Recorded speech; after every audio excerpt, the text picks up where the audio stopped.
Voilà mes chers amis, il nous reste maintenant à aborder le dernier sujet, ce sera très bref, je serai très bref dans ce sujet. L'instrumentalisation de la justice française par Macron contre le docteur Nyamsi Wa Cameroun, Wa Africa se poursuit le jeudi 15 mai à Paris. À partir de midi, au tribunal judiciaire de Paris, votre serviteur est convoqué à la suite d'une plainte de M. Sylvain Ité. Sylvain Ité, actuellement ambassadeur de France en Bolivie, avait été nommé dans les années 2020-2021 par le président Emmanuel Macron comme ambassadeur chargé de la diplomatie publique de la France en Afrique, c'est-à-dire en fait l'ambassadeur des réseaux sociaux. Il avait été chargé de mener ce que le régime Macron a appelé la guerre informationnelle contre les militants, les activistes, les intellectuels panafricanistes qui contribuaient aux côtés des peuples en lutte à démanteler l'occupation militaire, monétaire, politique, l'occupation culturelle de l'Afrique par le néocolonialisme français. C'est la mission que le président Macron lui avait donnée. Dans le cadre de cette mission, il s'est rendu sur mes pages Facebook, YouTube. Il s'est rendu sur mes pages Twitter, comme ça s'appelait à l'époque, et a commencé à s'attaquer à ma personne. Son argument central était que, parce que je suis un enseignant du secteur public en France, je n'ai pas le droit de critiquer la politique africaine de la France. Bref, qu'en tant qu'enseignant, eh bien, fonctionnaire, je devrais m'aligner sur la politique du gouvernement. J'ai contesté cela. Un fonctionnaire n'a pas à s'aligner sur la politique du gouvernement. Le fonctionnaire est fonctionnaire de l'État. Il n'est pas fonctionnaire d'un gouvernement. Il n'a pas à prêter allégeance à un gouvernement. Il n'obéit au gouvernement que en ceci que celui-ci respecte les lois de l'État. Il est fonctionnaire d'État, pas de gouvernement. Je n'ai pas à avoir les mêmes opinions politiques que M. Macron, parce que je suis professeur. C'est comme ça que j'ai commencé à lui répondre. Ité a continué à me harceler. Donc, à un moment donné, je lui fais remarquer qu'il se comporte comme si les citoyens français d'origine africaine devaient renier l'Afrique pour être acceptés en France. Et que moi, je ne renierai jamais l'Afrique pour être accepté en France, parce que je fais partie des Africains de France qui sont fiers de marcher en France, parce que la France a été libérée par mes ancêtres. Des millions de soldats africains sont morts pour que la France soit libre. Donc, en tant qu'Africain en France, je marche la tête haute. Je ne baisse pas les yeux devant n'importe quel citoyen français, qui qu'il soit. Je me sens digne successeur de mes ascendants, de mes prédécesseurs qui libérèrent la France. Et je sais que la France doit davantage à l'Afrique que l'Afrique ne doit à la France. Donc, en France, je n'ai pas le sentiment d'avoir quelque chose que je ne mérite pas. Je le mérite à plus d'un titre. D'abord, la compétence intellectuelle. Je n'ai pas obtenu mes positions en France par cooptation, par combine, non. C'est le cerveau qui a parlé pour que j'aie mon poste de professeur. Deuxièmement, en tant que citoyen africain d'origine et citoyen adoptif de France, je me sens fier héritier des Africains qui ont donné leur sang, leur sueur et leurs larmes pour que la France soit libre.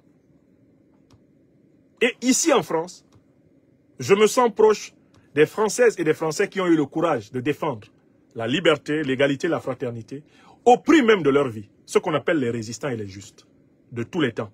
Voilà. Voilà ma filiation. J'explique donc à M. Ité que je ne renierai jamais l'Afrique pour pouvoir être bien vu en France. Je ne pactiserai jamais avec le néocolonialisme et le colonialisme français. Je ne l'ai jamais fait. Quand j'étais naturalisé français, on ne m'a pas demandé de soutenir le colonialisme. Je n'ai pas signé une ligne en ce sens. Je n'ai pas prêté serment au colonialisme. Je n'ai pas prêté serment au néocolonialisme. On ne m'a pas fait signer un document dans lequel on disait, pour que vous soyez citoyen français, il faut que vous souteniez toutes les politiques du gouvernement français en Afrique. Si on me l'avait présenté, je n'aurais pas signé. Pour avoir répondu comme cela à Ité, en lui demandant d'arrêter de nous faire chantage de nos origines africaines, Ité, soutenu par son patron Macron, me porte plainte au tribunal de Paris. Il dit qu'il a été diffamé. Et c'est pour cela que je suis traîné le jeudi 15 mai prochain, eh bien, au tribunal de Paris. Ité dit qu'il a été diffamé. Mais quand vous allez voir ce que ce monsieur a déversé comme insanité contre les Africains sur les réseaux sociaux, ces 4 dernières années, mettons depuis 2020, si vous allez voir ce que Ité a dit des Africains, c'est ce monsieur-là qui a dit à un moment donné que l'eau du Niger appartenait à l'Europe. Et que les Nigériens, avant de boire de l'eau, devraient demander pardon. C'est ce monsieur-là, quand l'État souverain du Niger lui a demandé de quitter le Niger, il a dit qu'il ne quitte pas. C'est ce monsieur-là qui, lui, parce qu'il sait que son patron est encore président de la République pour quelque temps, et que celui-ci a la même mise sur la justice, instrumentalise la justice pour me punir. Mais ce n'est pas la seule chose qu'ils ont faite. J'en suis maintenant pratiquement à 5 procès, dont 3 directement instrumentalisés par l'Élysée contre moi. Harcèlement administratif dans le cadre de mon travail, où je n'ai commis aucune faute dans l'exercice de celui-ci. Procès m'accusant, eh bien, de malversation dont personne ne se plaint et qui ne concerne pas un seul denier public français. Fouille aux aéroports, interrogatoire musclé, écoute de mes téléphones, fichage comme personnalité dangereuse, harcèlement lors de mes déplacements, traque par des agents lors de mes voyages à l'étranger. J'ai tout subi. Toute la gamme des persécutions de la Macronie. Ils ont même augmenté mes impôts de 150% en 2024, en septembre 2024. Ils les ont recalculés en septembre 2024 pour les augmenter de 150%. Une affaire qui avait été classée sans suite par madame la procureure de Rouen, Corinne Gérard, ils sont allés la déterrer en violation du code de procédure pénale pour la relancer. Et ils ont tout fait. Et IT est utilisé dans le cadre de ce rouleau compresseur de Macron. M'appauvrir, me salir, m'enlever toute tranquillité, m'angoisser, menacer ma famille. Même ma famille s'est retrouvée en garde à vue. À l'occasion d'un voyage à l'étranger, ils m'ont pris avec madame et les enfants, nous ont mis en garde à vue. Ils l'ont fait à l'aller, quand nous partions en vacances au Mali, et au retour, quand nous en sommes revenus. Cette fois-là, ils m'ont pris, moi tout seul, m'ont mis en garde à vue, en me séparant de mes enfants. Voilà ce que Macron a fait. Un jour, il ne sera pas président de la République française. Et je lui porterai plainte pour tout cela. Il est protégé actuellement par son immunité. Mais je poursuivrai M. Macron pour tout ce qu'il m'a fait subir depuis tout le temps qu'il est président de la République. Un jour viendra où il sera aussi faible, voire plus faible que Nicolas Sarkozy, qui a maintenant un bracelet électronique. Je lui porterai toutes les plaintes et elles auront toutes les chances de prospérer parce que je ne serai pas le seul. Plusieurs Françaises et Français subissent le harcèlement, la persécution judiciaire sous Emmanuel Macron. Des Françaises et des Français de toutes les origines, hein, pas seulement d'origine africaine. L'instrumentalisation de la justice a atteint le summum. Jamais sous la 5e République on avait atteint ce niveau. Sous la 5e République française, le niveau qu'on a atteint là, nous sommes dans un État autoritaire. Nous sommes en dictature, ici en France. Emmanuel Macron est un dictateur. Je ne suis pas le seul à le dire. Plusieurs hommes politiques vous le disent tous les jours. Il instrumentalise la justice contre ceux qui ne partagent pas ses opinions politiques. Et c'est pour cela que je me retrouve au tribunal après-demain. Donc, celles et ceux qui veulent venir voir notre plaidoirie devant la justice française, ou du moins ce qui en reste, ben c'est après-demain. Il faut être là à partir de 11h30 pour pouvoir faire les formalités d'entrée et être présent dans la salle. Alors, il faudrait venir avec vos pièces d'identité. Et bien sûr, il faudrait venir en sachant très bien qu'il s'agit d'un espace où on s'exprime pacifiquement. Il n'est pas question pour moi ici d'inviter qui que ce soit à venir exercer de près ou de loin la moindre violence dans ce lieu. Nous voulons, argument contre argument, démontrer que M. Ité n'a même pas eu le quart de ce qu'il a fait comme, outrance verbale aux Africains. Que la réponse que je lui ai faite est l'une des plus tendres qu'il pouvait espérer après tout ce qu'il a dit. Nous allons le démontrer.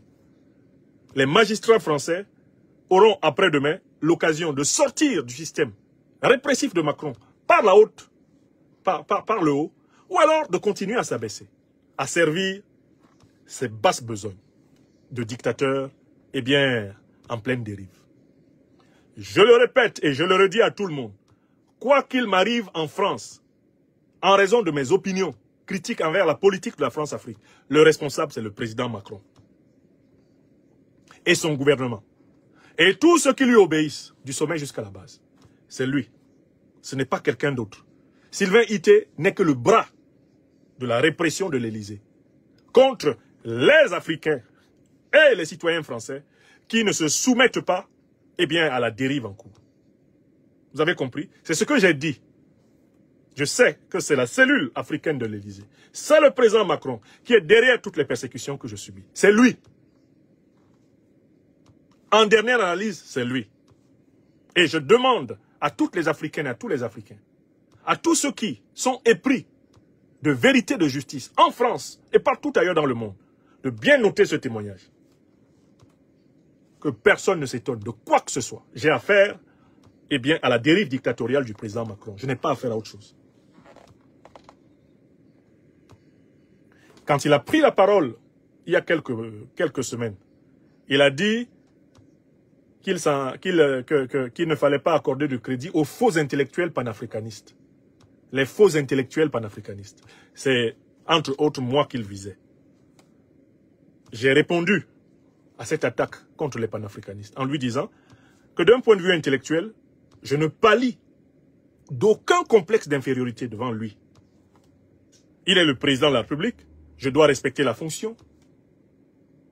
Mais si lui, il ne respecte pas sa fonction, qu'il descende de sa fonction pour venir émettre des opinions sur notre qualité intellectuelle, nous lui demandons de déposer son CV académique à côté du nôtre. Et on va comparer. On va voir ce qui manque dans mon CV par rapport au sien. Qu'il nous dise quelles œuvres intellectuelles, disais-je, lui permettent de nous parler de haut. Quelles œuvres? Il a produit quoi, intellectuellement parlant? On dit voilà l'œuvre intellectuelle de M. Macron. Laissons le président de la République. Prenons M. Macron. Il a produit quoi intellectuellement? Il met ça là, et puis on prend nos productions intellectuelles, on met en face. Et on dit voilà, qui a produit intellectuellement plus que l'autre? Mais il faut que le monde entier entende ce témoignage. Je sais à qui j'ai affaire. Sylvain Ité n'est que le bras de son patron. Les problèmes que j'ai eus dans mon travail ne sont rien d'autre que la mise en œuvre des intentions de M. Macron. La première fois que j'ai été convoqué, depuis que je travaille comme professeur en France, pour engager une procédure disciplinaire, le secrétaire général de l'Académie de Rouen m'a dit « On ne vous connaissait pas.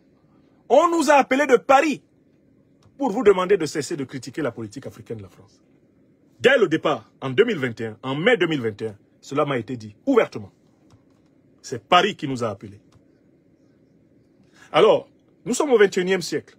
Les Françaises et les Français ne peuvent pas renoncer aux libertés qui ont été conquises de haute lutte, au moins depuis la Révolution française, par des vagues et des vagues de citoyens.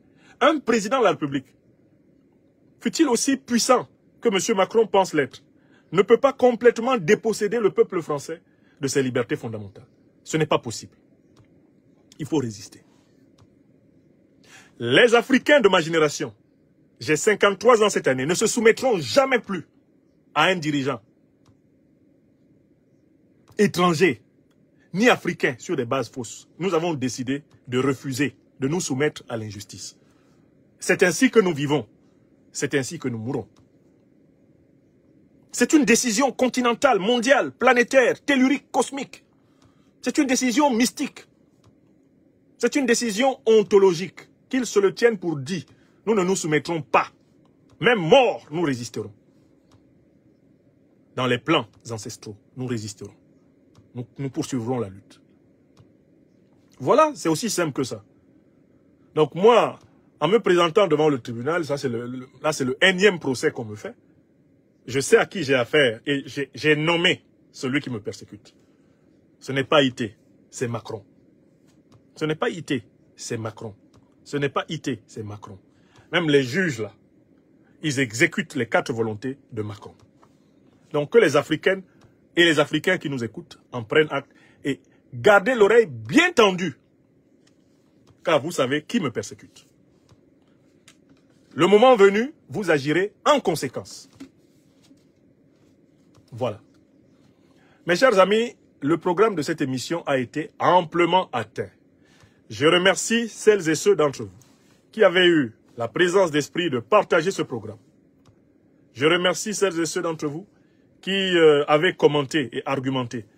Je voudrais remercier infiniment encore les Africaines et les Africains du continent et des diasporas pour leur soutien massif. Vous savez tous par quel chemin continuer à soutenir votre serviteur. Point besoin de vous les rappeler. Tous les canaux vous sont ouverts. Agissez en conséquence. Merci à celles et ceux qui, sur les réseaux sociaux, continuent à nous soutenir par des abonnements spéciaux. Je vous rappelle d'ailleurs au passage que depuis bientôt 3 mois, après avoir augmenté de près de 150% mes impôts, l'administration fiscale, aux ordres de M. Macron, arrache toutes les fins de mois mon salaire. Ils font une saisie à tiers détenteur. Ils arrachent mon salaire à ma source, c'est-à-dire que j'enseigne, mais ils arrachent mon salaire pour se rembourser les impôts qu'ils ont augmentés de 150%. C'est ce qui se passe depuis le mois de janvier.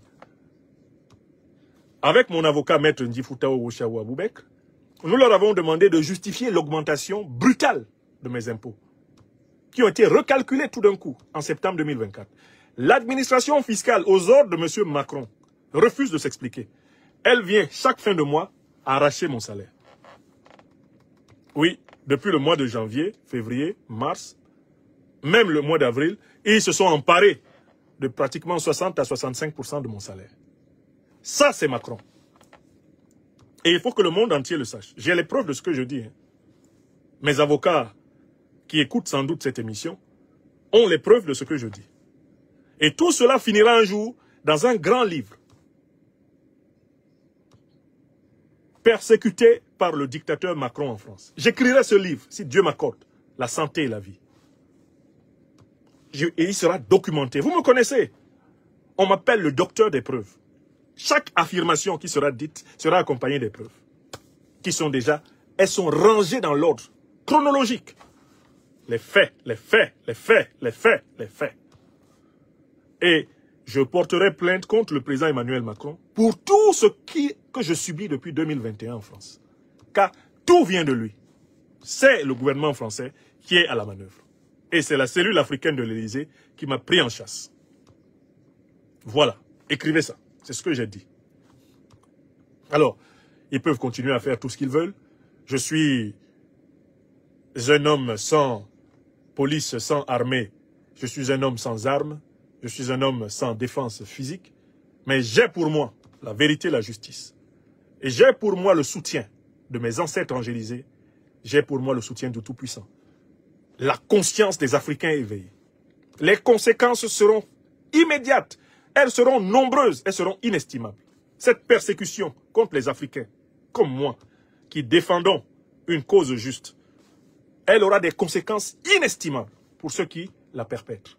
Rien ne sera plus comme avant. Plus rien ne sera comme avant. Alors, mes amis, ne craignons pas la vérité.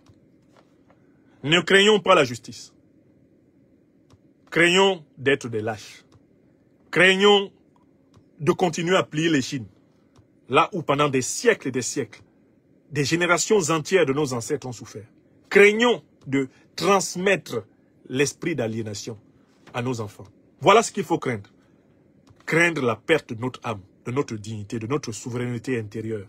La perte de notre humanité. Voilà ce qui pour moi est la plus grande des malédictions.